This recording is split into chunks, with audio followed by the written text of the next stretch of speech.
Righto, Benny, we're driving your car today. We are, mate. Yeah, but you're going on that side.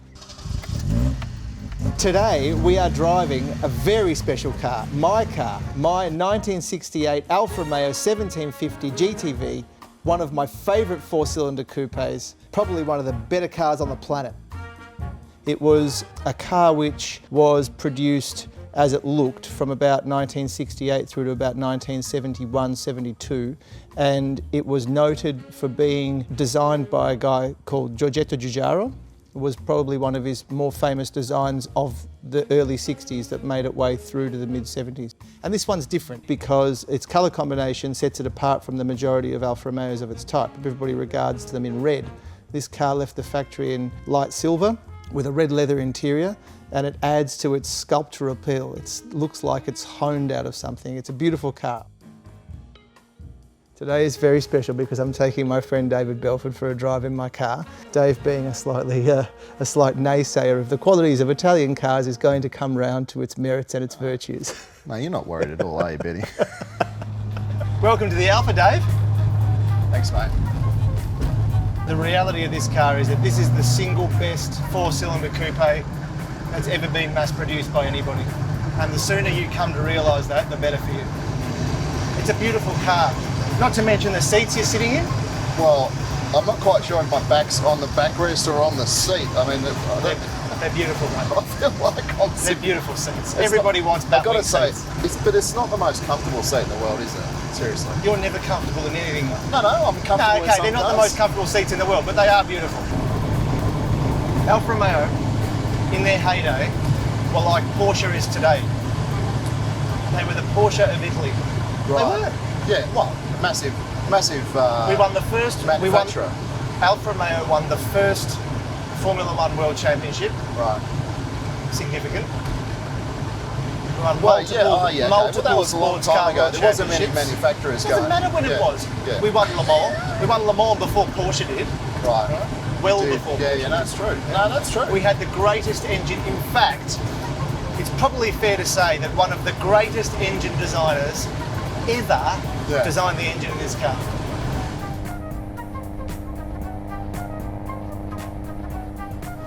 Everybody who's ever had one of these cars misses it. They always wish they never sold it. Well, okay, so this is something that perplexes me.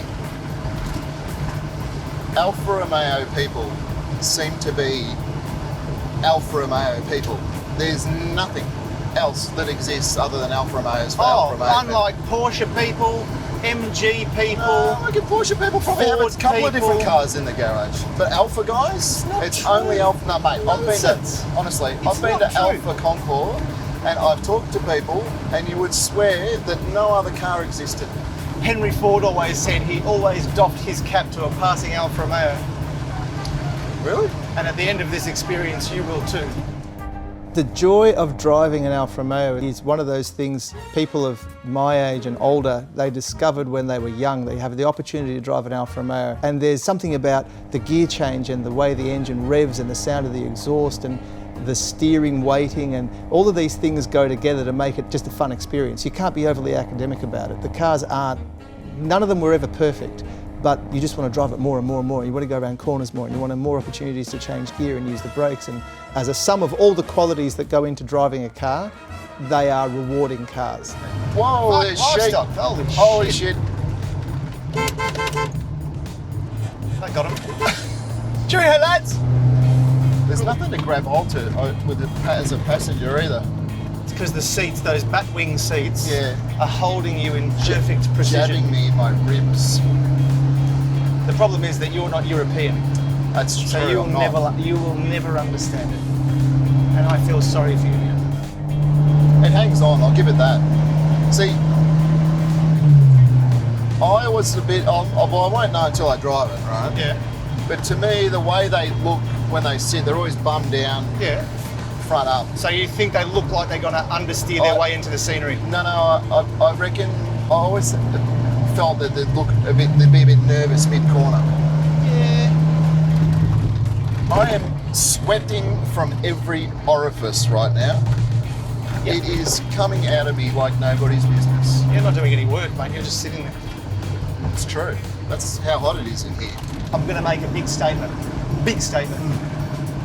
If I had to have one car and I could not have anything else, I would have a Giulia Super.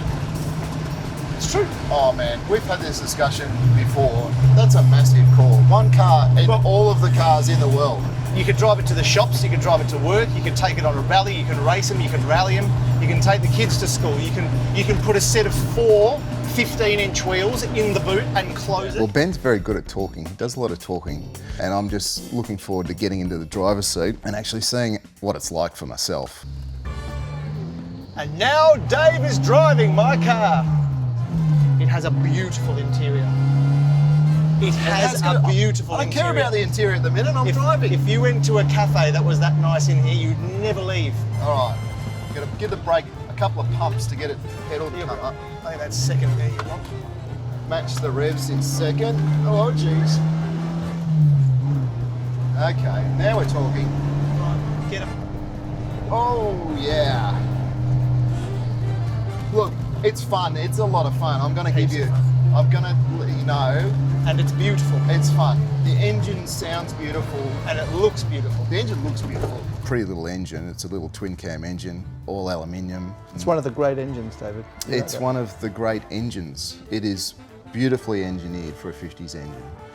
This car does steer from the arse. It does, And you feel yeah. it more as a passenger because you're not paying attention to the wheel. Yeah. So the geometry at the front's really good, but you do, and when you get into a swing with it, that's why I say it's so fluid. Yeah. It's definitely a fun car to drive. It's a brilliant fun car. I actually wouldn't mind having a crack at one of these on a racetrack. At last! Definitely open the windows. Stop dying. I'm surprised the lack of ventilation in this thing. Because But, yeah. Italians are so cool. They don't need ventilation. Okay. I did enjoy driving the Alfa, I have to admit. I have to admit that. It probably punches a little bit above its weight.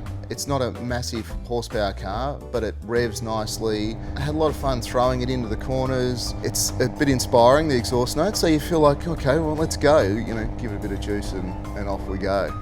Journalists in the time said it was like spooning honey when you changed gear, and the steering feel was impeccable, and the car is well balanced, and the car has got a great engine, and the car has actually got very good brakes. It doesn't do anything incredibly exceptionally, but it does everything it does very credibly.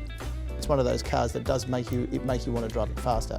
Look, they're not exotic cars, but as a value prospect, they certainly won't change dramatically in the future because they've never gone up to really lofty heights. If you put 50 to 70 grand into a car, I reckon there's not a lot of cars that give you the same amount of pleasure. Benny.